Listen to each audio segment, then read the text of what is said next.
আজ কিন্তু আমার কাছে খুব একটা বিশেষ চলো তোমাদের সাথে শেয়ার করি। আর দেখো এখন কিন্তু প্রায় সকাল 8টার মতো বাজে, আর আমিও কিন্তু পুরো ফ্রেশ হয়ে এখন মুড়ি খেয়ে নিচ্ছি। তো চলো তোমাদের সাথে শেয়ার করি আজকে কোথায় যাচ্ছি না যাচ্ছি, ভিডিওটা সবটা দেখো। সত্যি আজ যেন আমার কাছে একটা সেই যুদ্ধ জয়ের মতনই আর কি দিন। তো দেখো এদিকে এবার খেয়ে দিয়ে কিন্তু একটু লিপস্টিকও দিয়ে নিচ্ছি। কথা বলতে কি অনেক মানুষের অনেক কথা শুনেছি, নিজের মানুষের কাছ থেকে এবং পরের মানুষের কাছ থেকে অনেক কথাই শুনেছি। কিছু কিছু মানুষের থেকে সাপোর্টও পেয়েছি, কিন্তু হ্যাঁ সবাই যে সাপোর্ট করেছে সেটাও না, এবং কথা শোনাতেও যে কেউ ছাড়েনি সেটাও না। সত্যি বলতে এমনও রাত পার করে এসেছি, শুধু আমার সারা রাত কান্না করতে করতে রাত কাটিয়ে ফেলেছি। কেন জানি না নিজের কাছে বারবার শুধু হেরে যেতাম। আজ হয়তো সেই নিজের কাছে হেরে যাবার দিন। আর দেখো তোমাদের সাথে গল্প করতে করতে ঘর থেকে বের হয়ে দেখি এতটা পরিমাণে রোদ উঠেছে, বলার মতো।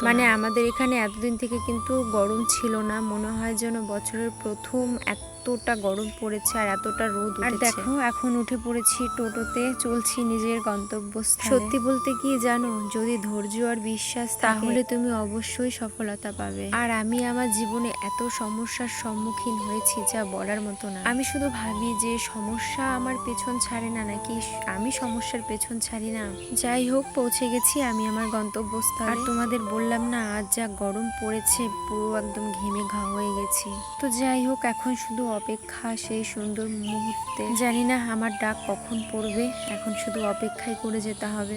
এবার চলো তোমাদের আসল কথা শেয়ার করি। আমি এসেছি একটা টেস্ট করাতে, আর হ্যাঁ এটা কিন্তু অবশ্যই ডক্টরের পরামর্শ অনুযায়ী ছিল। তো যাই হোক সব কাজ কমপ্লিট করে এখন যাচ্ছি। আর তোমাদের বললাম না সেই সমস্যা কোনোদিনই আমার পেছন ছাড়ে না। দেখো সব কাজ কমপ্লিট করে ফেলেছি, কিন্তু আমি রিপোর্ট ডক্টরকে দেখাতেই পারলাম না, কারণ আমি যে ডক্টরকে দেখাচ্ছিলাম তিনি ছুটিতে ছিল। তিনি ছুটিতে থাকলেও কোনো সমস্যা হয় না, কারণ আমি হোয়াটসঅ্যাপে ওনাকে রিপোর্ট সবকিছুই পাঠিয়ে দিই। আর আমি কিন্তু প্রত্যেক সময় ওনার কাছ থেকে সাহায্য পাই।